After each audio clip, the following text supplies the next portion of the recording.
Bonjour. Aujourd'hui, je vais lire des extraits d'un livre du maître d'Ivan Amar, à qui j'ai consacré plusieurs vidéos. Ce maître s'appelait Chandra Swami. Voilà. Et ce livre, c'est le rosaire des instructions spontanées aux éditions du Relier, des aphorismes en quelque sorte.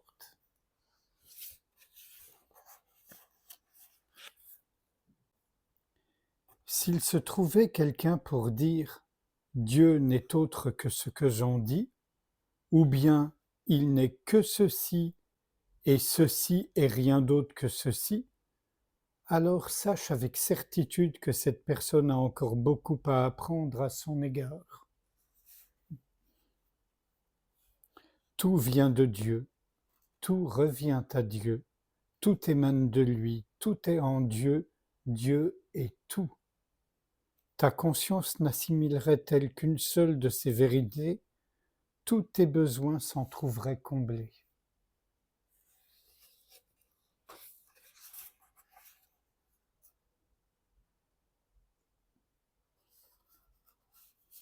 La sagesse engendre la mesure, l'amour engendre la douceur, mais si la conscience suprême pénètre notre vie, celle-ci s'emplit alors tout à la fois de douceur et de mesure.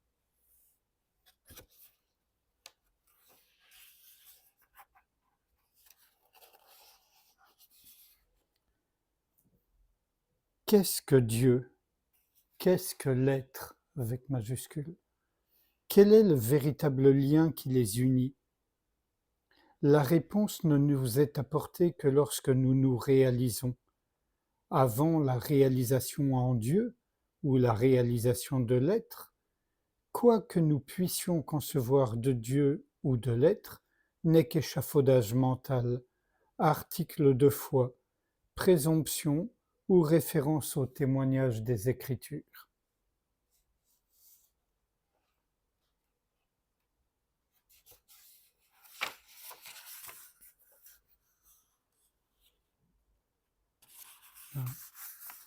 Qu'importe si tu crois en la non-dualité Advaita ou en la dualité Dvaita.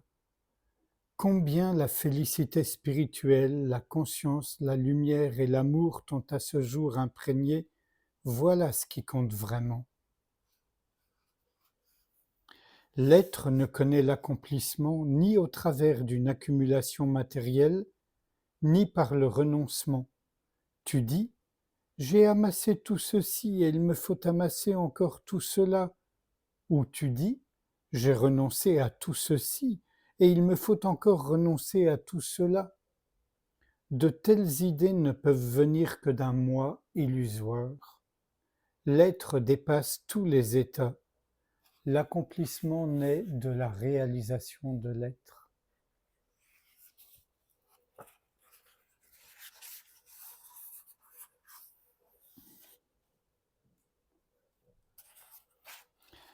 C'est félicité, dit-on, que d'atteindre Dieu, et c'est tout à fait vrai. Mais il y a un plaisir céleste à rechercher Dieu, à ceux-là dont le cœur bat d'amour pour Dieu, dont les sentiments les plus profonds ont de tout temps vibré pour lui, et dont les yeux toujours s'emplissent de larmes au désir de le voir, demande-leur de te parler du plaisir qu'il y a à le chercher.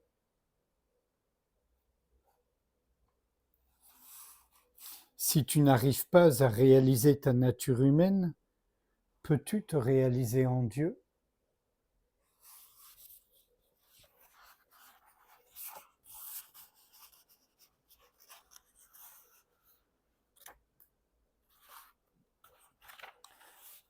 Plus le regard intérieur est pénétrant, plus la différence entre la vie intérieure et extérieure tend à perdre de sa réalité. Le degré suprême de réalisation de l'être ne souffre aucune distinction entre il est et je suis. La personne qui vit pour Dieu est un disciple. La personne sociale est celle qui vit pour la société.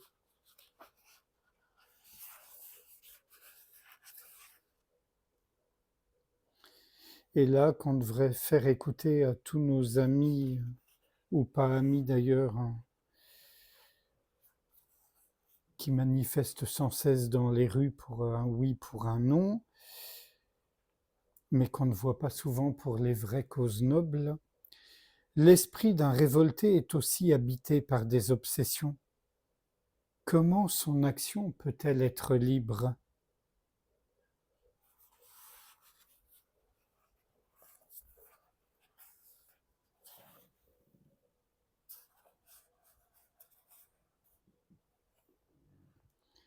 Rompre le charme de l'identification apparente de l'être réel, Atman, aux objets intérieurs et extérieurs du monde, voilà en quoi réside l'effort véritable pour la libération.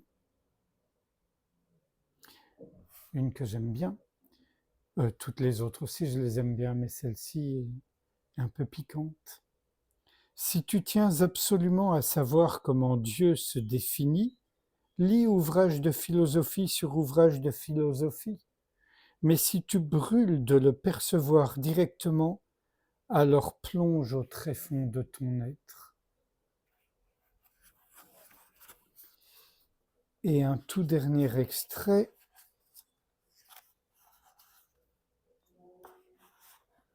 Quand tu ne t'identifies plus à aucun objet extérieur ou intérieur, tu existes dans ta nature essentielle.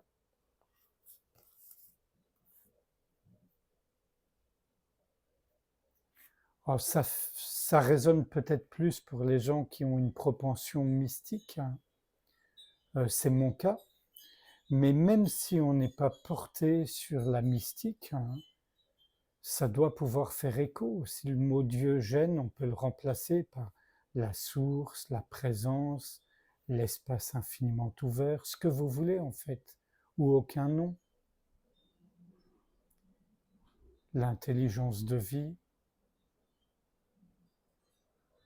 Sans réfléchir à tout ce qui vient d'être lu et dit, je vous invite à passer un moment en silence avec moi, sans rien faire, juste être ouverture.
Je vous remercie. À bientôt.